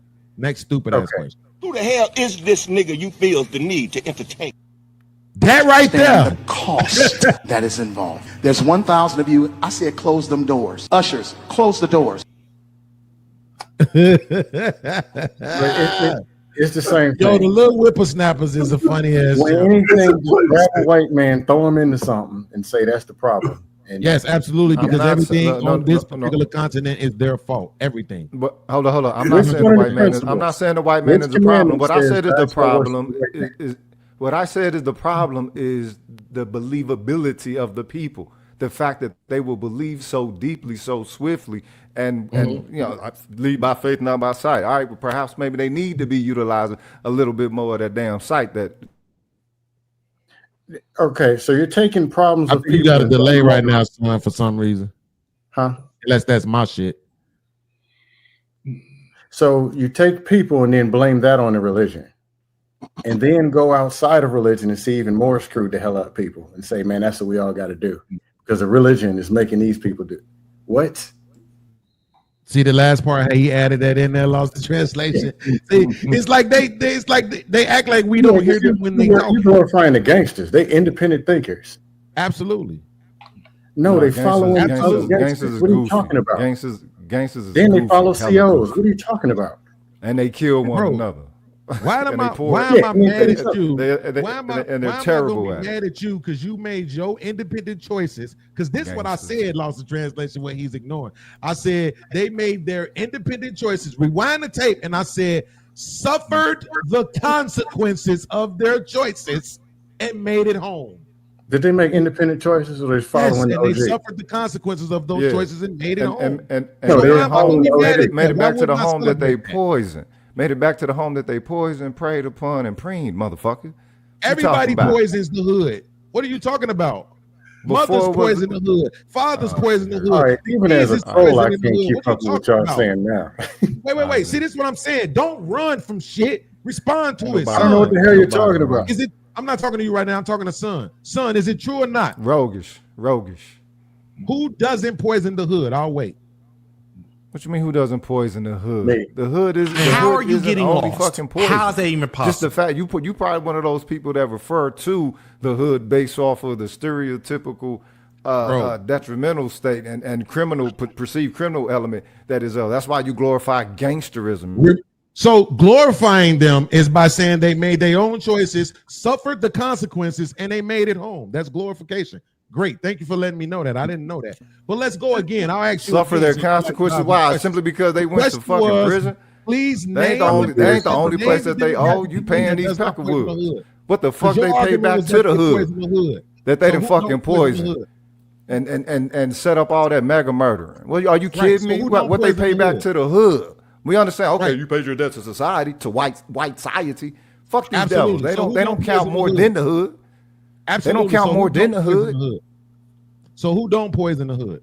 Do mothers poison the hood? Get out of here. Now you want to defend gangsters like he want to defend Christianity. All right, then, so you finna defend your religion, huh? I ain't finna go that back and forth with you, nigga. Nah. Nope. Nah, that's your religion. You can't be intellectual and stupid at the same time. That's your religion. There you go. Yep, it's not a defense of them to ask you about another demographic. Do you understand? That's what racist white people. I'm not going to go back and forth with you. Nah, you defend. You don't have to. Like I'm trying to have a conversation with you. Nah, you're not.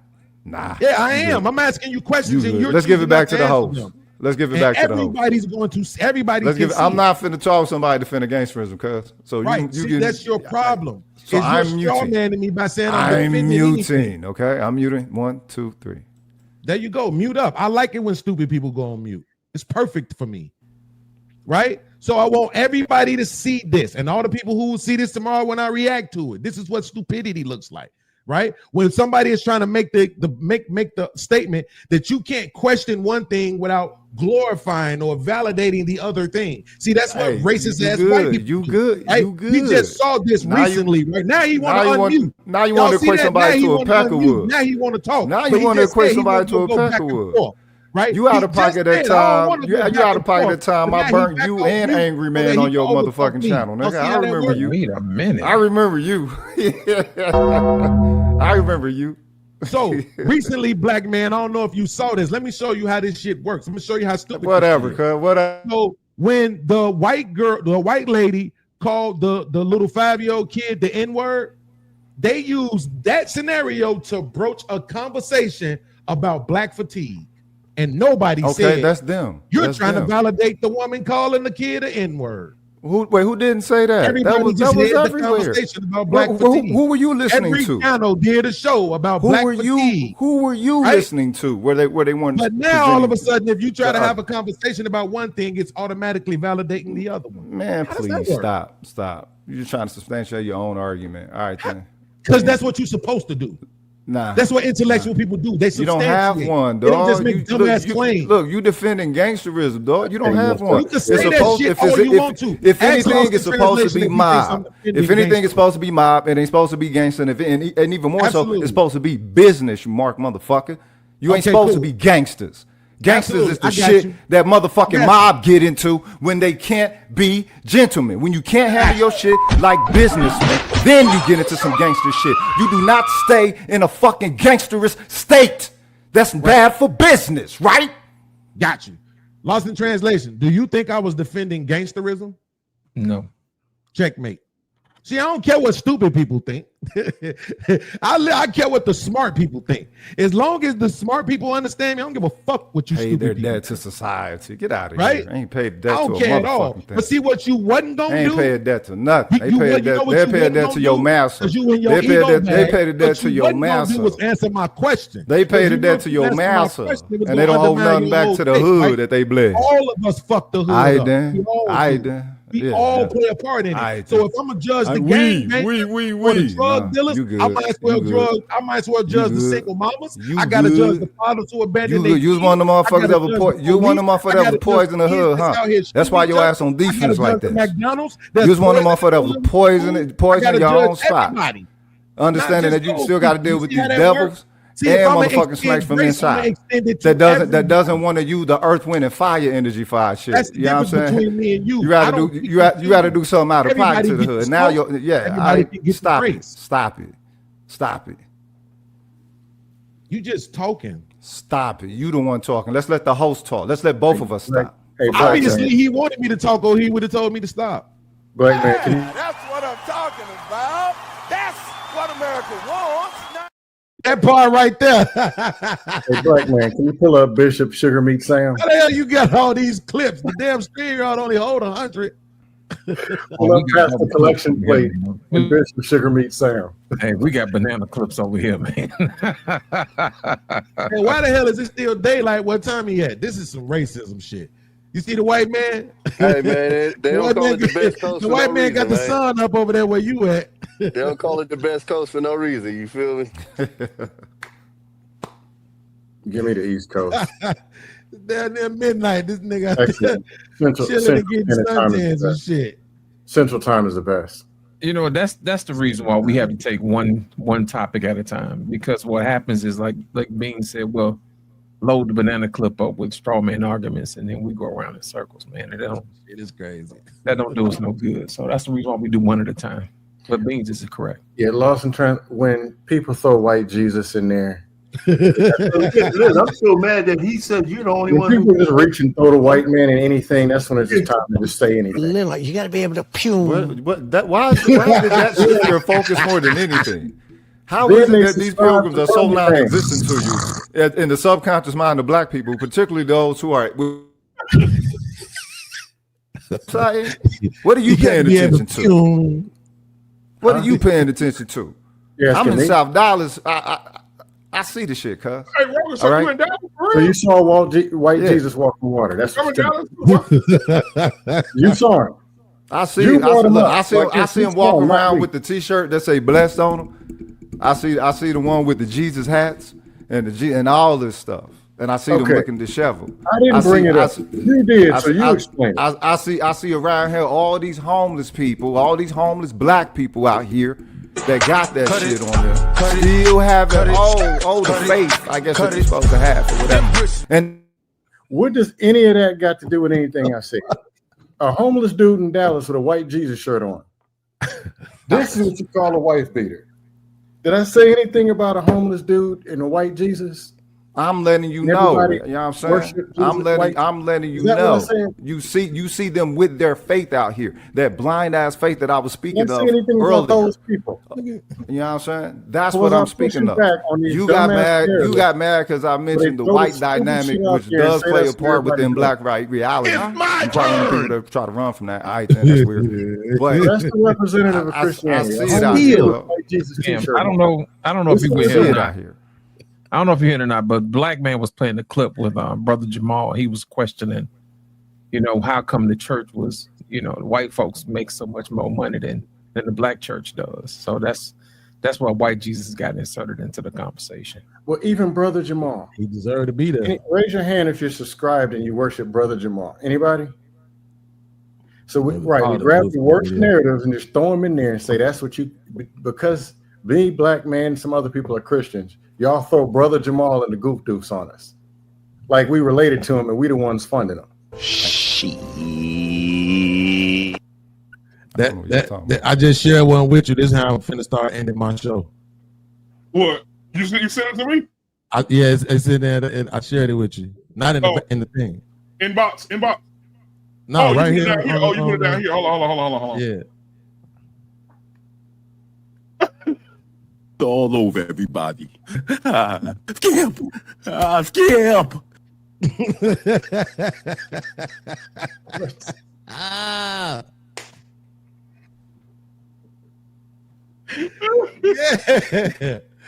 Hey. Boy, y'all stupid, boy. Listen, I ain't gonna lie. I'm scared of AI, but at this point, hey, fuck it. All right, man. Well, hey, listen, man, we finna get out of here, man. Hey, I appreciate all y'all coming tonight, brother. Appreciate the conversation, man. Next week we'll be right over here. Y'all invited to come back if you want to come back to have a conversation next week, man. Next week is Black Parents, the Ultimate Dream Killers. So we're gonna talk about that next week. Checkmate. I gotta make sure I come to that one because I just had to comment on JT post. He made a post with the dude graduating and start dancing, and the principal dude stopped him. Yeah, and I'm looking like, why are you killing this nigga Joy? He wasn't crip walking. He wasn't throwing up gang signs. He simply did a dance celebrating a milestone, and you just. Oh, he got the rest of his lifetime to dance, man. Walk your ass straight up. Hey, there you go. If that white man come out, you are. I thought we killed that BMU. Man, ain't no white man. Shit, that's black African blood. I'll say something from the next show, but the one thing I'll tell people right now, the one thing that I didn't have no issue with the brother telling him, get your ass back there and walk straight, motherfucker. You know. But look, this is my only problem with it, man. That's how we used to do it. Why is that? So we don't look a fool. I can tell you why, Tommy, because they just had the outbreak at this other graduation. It was another graduation where the whole, damn near the whole graduation was twerking and dancing and jumping all around. Are you talking the females that all graduated as doctors or whatever? Yeah. They got a few female boys there too, though. Yeah, there was a whole bunch of female doctors and dudes, and they was out there, girls out there throwing that ass. And they just graduated. I could make the argument, Tommy, he was just trying to prevent that. There was one on the high school down in I think it's Texas or something. That's what they do. It's sort of a ritual, just that somebody posted it. Yeah, the man is still. Let me ask you a question. Let me ask you a question. Is it okay for you to twerk on your fifth masters, or is there a twerk limit?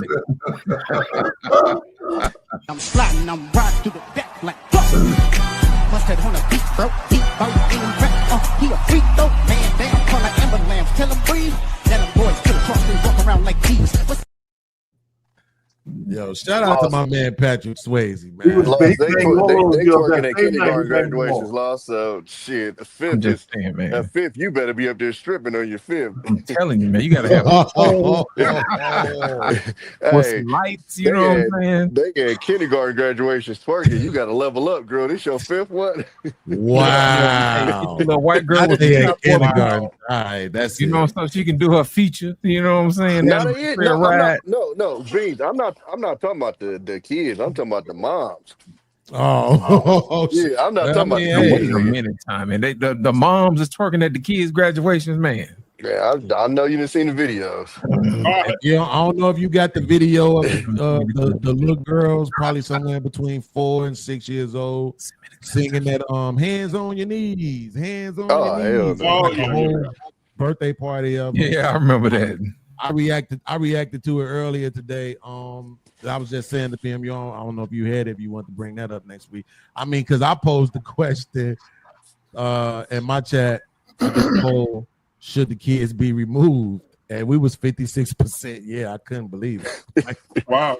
I couldn't believe it, bro. Before we got here, I got another Cash App. I know Beans is probably going to enjoy this video more than anybody in our pain, but this is for the $5 Cash App. Appreciate it.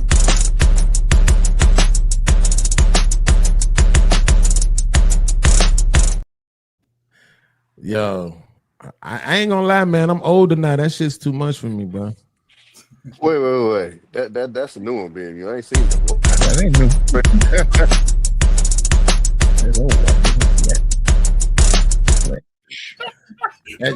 That's too much. Ain't nothing you can do with that, boy. Ain't nothing you can do with that, Tom. Not at all. Ain't nobody trying to wrestle with that big shit no more. Beans, before we get out of here, because I know she was too much for you, so that's why I got you this one.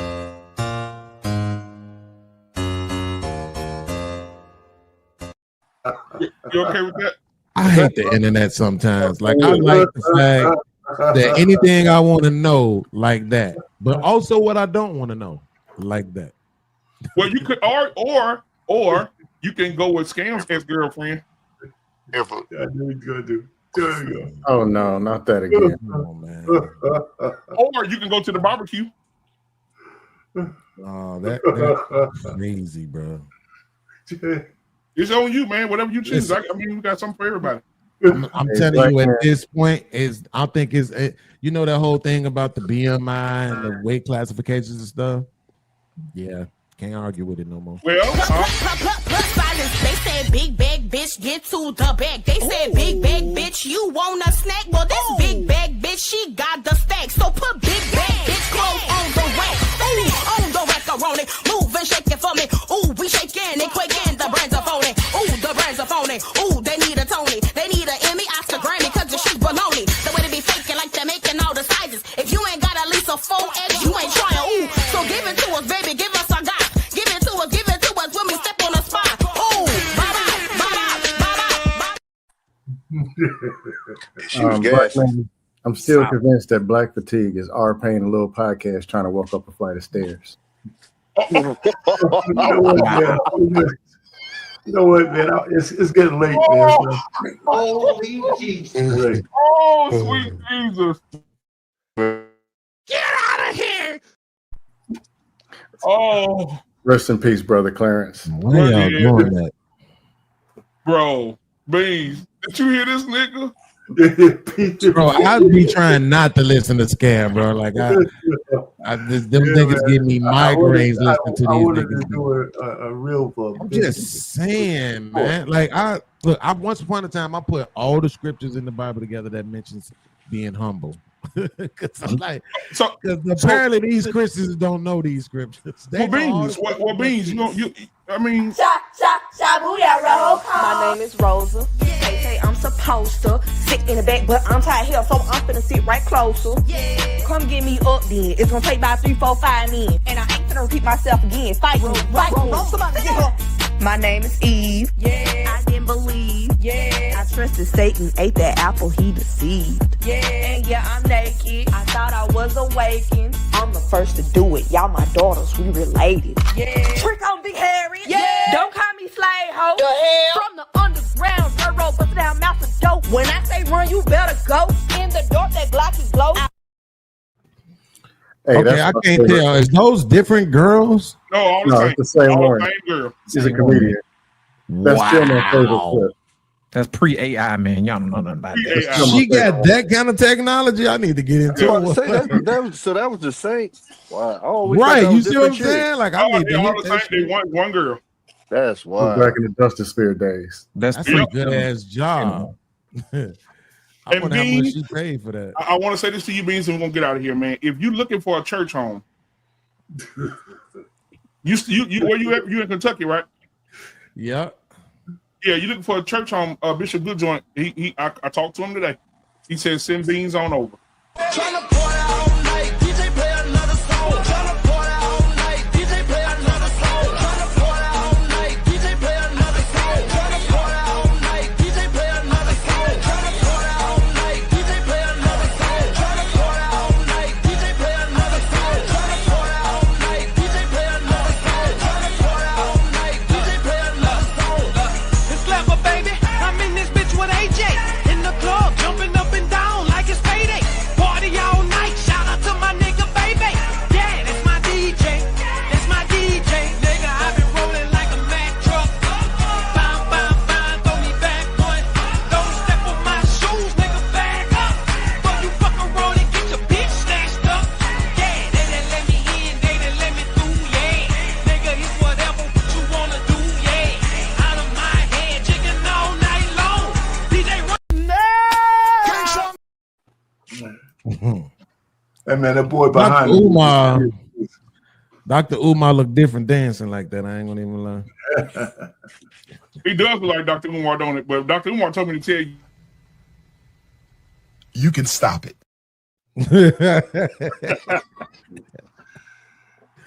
This nigga, you running 2 StreamYards at the same time? How you get all these damn questions? Hey, bro, when that nigga told, I'm gonna say this, we finna get out of here. When that nigga told Mike Wilbon, called Mike Wilbon a bald head midget, boy, I damn near died. Fat, bald head, no neck midget. I sentence you to 3,000 lashes for conduct unbecoming a black man. Wait, Mike Wilbon is the ESPN dude. Yeah. What the fuck Mike Wilbon do? He said something about I think he with a white woman or something. I don't know. He got caught with a white woman or something. And that boy, Fat, bald head, no neck midget. I sentence you to 3,000 lashes for conduct unbecoming a black man. About dumbass. He might have been talking about Roland Martin though. no, he was talking about Michael Wilbon. Is that right? Bro, Yeah, he was talking about Michael Wilbon for sure. that shit is, I ain't gonna lie, that's funny. I'm not even gonna lie. He said that shit with a lot of passion. Damn. But all right, man. Hey, I appreciate y'all, man. Next week, man. Listen, black parents, the worst dream, just they destroy black kids' dreams, man. We're gonna talk about it next week. The ultimate dream. Scam, man. Revenge is a dish that's called served cold. Because the question is this: how many times have a kid gone to their parents and said, "Mom, I want to be a doctor," and the mama said, "Who finna pay for that shit? You got some doctor money. You got some doctor money." So we're gonna talk about that next week, man. So y'all all invited to come back next week to have a conversation. Scam, I'll send it to you, Scam. I'll send you the link, but everybody yet, whatever. But yeah, All man, right, that's brother. it, man. Good night. I'll holler at y'all later. Peace.